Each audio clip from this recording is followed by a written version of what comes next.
అందరికీ నమస్కారం అండి. Welcome back to our channel డమర్కం ది వేకప్ కాల్కి స్వాగతం సుస్వాగతం. ముందుగా ప్రజెంట్ ఈ కంటెంట్ చూస్తున్న వాళ్ళు ఎవరైనా మన ఛానల్ సబ్స్క్రైబ్ చేసుకోకపోతే దయచేసి సబ్స్క్రైబ్ చేసుకోండి. కంటెంట్ నచ్చితే లైక్ చేయండి, ఇతరులకు షేర్ చేయండి. సరే, విషయంలోకి వెళ్దాం. భారతదేశంలో యువత అసలు విడాకుల వెంట ఎందుకు పరిగెడుతున్నారు? యువత దృష్టిలో పెళ్ళి అంటే ఏంటి? 30 నుంచి 35 సంవత్సరాలు దాటిపోతున్నా సరే, తల్లిదండ్రులు పెళ్లి చేసుకోండి మొర్రో అని వాదిస్తున్నా సరే, పెళ్ళిని ఒక కుంటి సాకుగా బూచిగా చూపించి తప్పించుకు తిరుగుతూ తల్లిదండ్రుల తాలూకా మానసిక క్షోభకు ప్రత్యక్షంగా పరోక్షంగా ఈ యువత ఎందుకు కారకులవుతున్నారు? సరే, అందరి సెల్లో విశ్లేషిద్దాం. ఎప్పటి నుంచో మన ముత్తాతల కాలం నుంచి మన తాతల వరకు, మన తాతల నుంచి మన తండ్రుల వరకు పెళ్ళి అంటే ఇరువురు మనుషుల్ని, 2 కుటుంబాల మధ్య అత్యంత ఆప్యాయతలు, బంధాల మధ్య కలిపి ఉంచడానికి జరిపే ఒక మహోన్నతమైన ధర్మ సంబంధమైన ఘట్టం అండి. కానీ నేటి యువతకు పెళ్ళంటే ఒక సాధారణ అంటే జనరలైజ్డ్ ఈవెంట్ అండి. ఒక గెట్ టుగెదర్ పార్టీ, ఒక కిట్టి పార్టీ, ఒక బర్త్డే పార్టీ ఎలాగో పెళ్ళి అనేది వాళ్ళకు ఒక జనరలైజ్డ్ ఈవెంట్ అండి. అందుకే వాళ్ళు దాంట్లో ఒక శాంక్టిటీని కానీ, దాంట్లో ఎమోషన్ కానీ చూడట్లేదు. ఆ కారణం చేతనే ప్రతి చిన్న కారణానికి వాళ్ళు విడాకుల్ని ప్రథమ మార్గంగా ఎంచుకుంటున్నారండి. అయితే భారతదేశం కుటుంబ విలువలకు, కుటుంబ వ్యవస్థకు అత్యంత విలువనిచ్చే దేశం కాబట్టి మన దేశంలో విడాకులు తీసుకోవడానికి కొన్ని ముఖ్యమైన కారణాలు ఉన్నాయండి. అయితే వాటిలో కొన్నిటిని చర్చించే ప్రయత్నం చేద్దాం. ఇప్పుడు నేను చెప్పే కారణాలు మీ అందరికీ తెలిసినవి కావచ్చు. ఈ కారణాలు కొంతమంది ఒక వర్గం ప్రజలకు వినడానికి ఇబ్బందిగా ఉన్న, కఠినంగా అనిపించిన ఇవి కఠోర నిజాలు. మొదటి కారణం అబ్బాయి తల్లిదండ్రుల తాలూకా మైండ్ సెట్ అండి.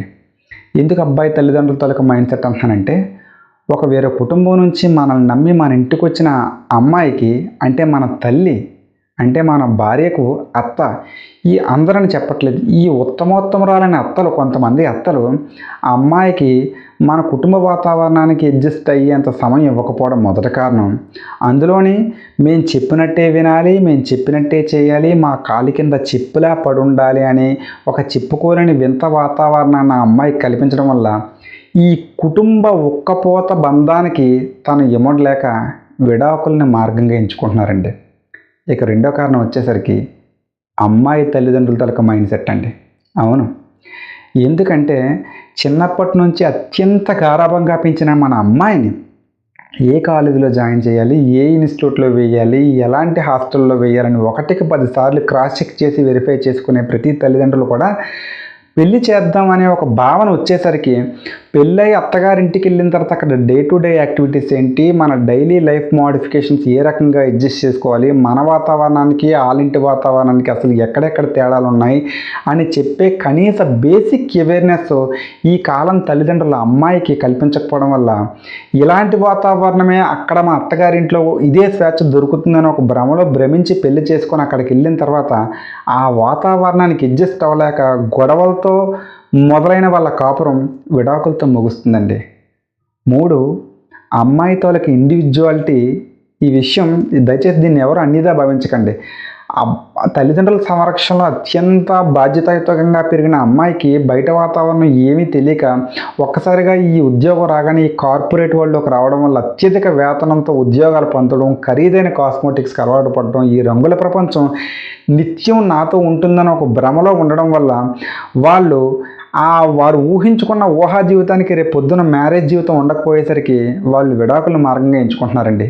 ఇంకా ఇది సరిపోదన్నట్టు దీనికి యాడాన్ అకౌంట్ కింద వాళ్ళు పనిచేస్తున్న ఆఫీసులో ఒక 2, 2, 3 ఇలాంటి డైవర్స్ కేసులు ఉంటే వాళ్ళతో అత్యంత సన్నిహితంగా ఉండడం వల్ల వాళ్ళ తాలూకా ఇన్ఫ్లుయెన్స్ ఈ కొత్తగా పెళ్ళైన అమ్మాయిల మీద పడడం వల్ల, అంటే ఎలా అంటే వాళ్ళు ఎవరికి ఆన్సరబుల్ కాదు, హాస్టల్కి ఏ టైంకి వెళ్ళినా పర్వాలేదు, ఇంటికి వెళ్ళాల్సిన అవసరం లేదు, ఇలాంటి ఫ్రీడమ్ని వాళ్ళు మాకు కావాలని వాళ్ళకి అన్వయించుకోవడం వల్ల ఇది నిజమైన నిత్యం మాతో ఉండే ఆనందం అని ఒక భ్రమలో ఉండడం వల్ల ఇంటికి వచ్చిన తర్వాత గొడవలు స్టార్ట్ అవుతున్నాయండి. మరలా ఆ గొడవలు కూడా విడాకులకు కారణం అవుతున్నాయండి. 4వ కారణం highly expectation from the both అండి. అబ్బాయి నుంచి అమ్మాయికి, అమ్మాయి నుంచి అబ్బాయికి ఇద్దరు కూడా ఒకరికొకరు సాటిస్ఫై చేసుకోలేనంత ఎక్స్పెక్టేషన్స్ అండి. ప్రతి ఒక్కరూ ఒకరితో వేరొకరితో కంపేర్ చేసుకొని మనం వాళ్ళకంటే బాగా ఉండాలని, వాళ్ళకంటే బాగా చూసుకోవాలని, ఇలాంటి ఎక్స్పెక్టేషన్స్ వల్ల గొడవలు స్టార్ట్ అయ్యి అది కూడా విడాకులకు దారితీస్తుందండి.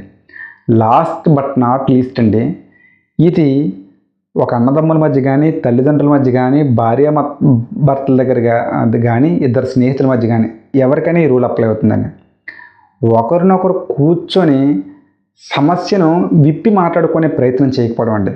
అసలు సమస్య ఎక్కడ మొదలైంది, ఏంటి, దేనికోసం మనం ఇంత దూరం ప్రయాణించాల్సి వచ్చింది వంటి విషయాలను కూర్చొని చర్చిస్తే పోయేదానికి ఎవరో ఆ ప్రయత్నం చేయకుండా గొడవను పెద్దగా చేసి సెల్ఫ్ ఈగోలకు పోవడం వల్ల ప్రతి ఒక్కరికి ఈ ప్రజెంట్ సినారియోలో ఫైనాన్షియల్ ఇండిపెండెన్స్ ఉందండి. దాన్ని అందరూ చాలా ఆసరాగా తీసుకొని ఈ గొడవలు పెంచుకుంటూ పోతూ విడాకులకు దారితీస్తున్నారండి.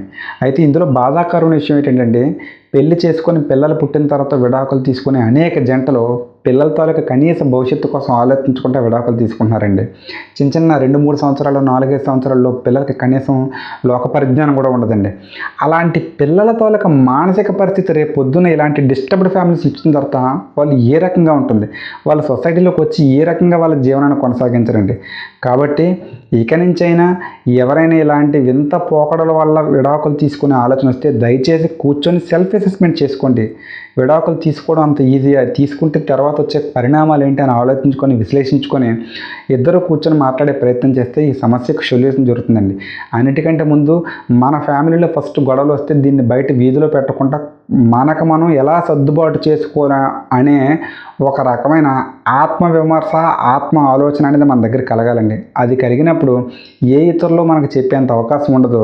తప్పు మన దగ్గర జరుగుతుంది కాబట్టి దీనికి తాలూకా సొల్యూషన్ కూడా మన దగ్గర దొరుకుతుంది.